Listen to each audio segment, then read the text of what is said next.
What's going on, guys? Welcome back to another episode of Corolla Custom, and today it's more of an information kind of video. So as you guys know, I was dealing with a problem with the truck where the 4x4 was not working.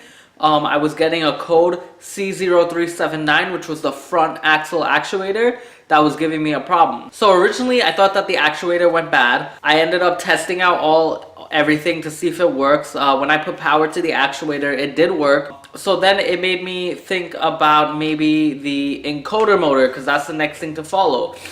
I noticed my encoder motor was not making any kind of noise, so I ended up changing it out. It does work now. It started to make the noise, but the front axle actuator still was not activating.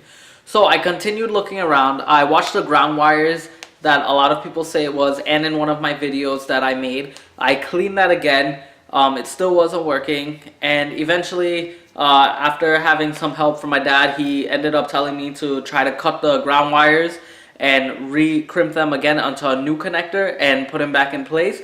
Long and behold, I did that, and it activated and worked perfectly fine. The code went away. Everything was working good.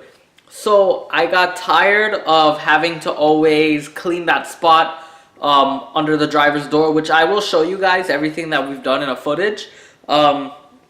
So what we basically done was I bought a bunch of ground wires, a bunch of wires from Advanced Auto, and I made the length that I wanted to. I cut each wire, I crimped an end on it, and I ran the wires up to the engine bay over here, and I grounded it off inside the engine bay. The reason why I did that was because every time the rain hits or we go through a snowstorm or anything over here, that spot usually corrodes, and then the wires get corroded, and then I get four-wheel drive problems.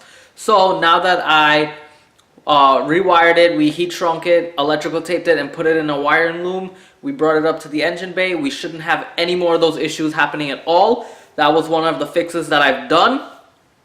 Right now the truck is working perfectly. The 4x4 is activating on point. Everything is just going smoothly with this truck, and I'm falling back in love with the truck again. So as we were saying with that, I will walk you through everything that was done here. I'm going to show you what we've done so you can get an idea of it yourself. Like I said, I only have some clips of what happened. So we'll put all that together in a video. Let me show you everything now. So as you know, the wires were right there. That's where the original loom was. So what I've done was, you see this loom, how it's taped up and everything? I ran wires going up here into the wheel weld, going up into the engine bay, and they are put right over there. So we wired them all up here where the green tape is, and that's basically gonna help us with our ground. We're gonna get better ground there, which everything is working fine.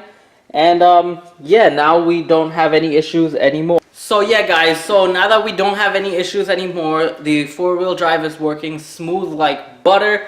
Everything is working fine. And yeah, so if any of you guys are having any C0379 codes, which is the front axle actuator, try that. If you're having any four-wheel drive problems, try cleaning the surface first. If anything, cutting your ground wires and reconnecting them with another butt and seeing if that fixes the problem. I think I have one of the... Here was one of the old connectors that I cut. If you can see, there is some corrosion. I don't know if it's right there. There's some like corrosion on it. No matter how much I tried scraping it, it wouldn't go away. So I ended up just cutting it and then reconnecting a whole new wire. I made sure I bought the correct gauges. I think the gauges was 10, 12, and 14 gauge, or 10, 12, and 16. I'm not 100% sure. You got to check your gauges to see what it is. And then I bought some of this loom and I put it through for extra protection, and then I used electrical tape and we taped everything up, so now it works perfect. Yeah, guys, so that's what I wanted to share with you guys. This is a quick video. Upcoming videos, I still have the rear view camera coming up. I ordered some extra parts, such as an extension wire and a female to a male connector adapter, so I'm waiting for that to come in. Right now I actually got the running boards for the truck.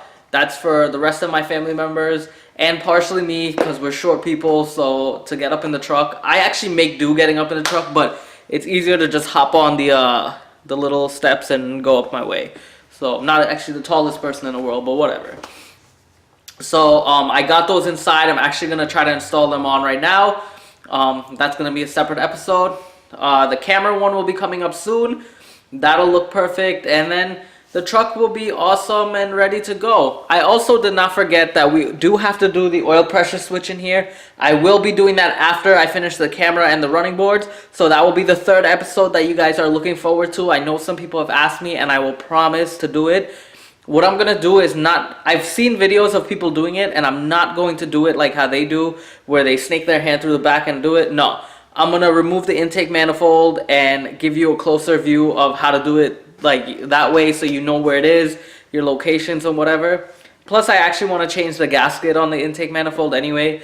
I'm getting a high idle, so I feel like that's an issue with it, so I'm gonna just change it and see how it goes. But other than that, the truck is running beautiful. And yes, so if you guys like this video, please leave a comment, leave a like, or hit the subscription button if you're not a subscriber. Also hit that bell notification on top so you can stay up to date with all my latest videos. Guys, thank you all for watching my videos.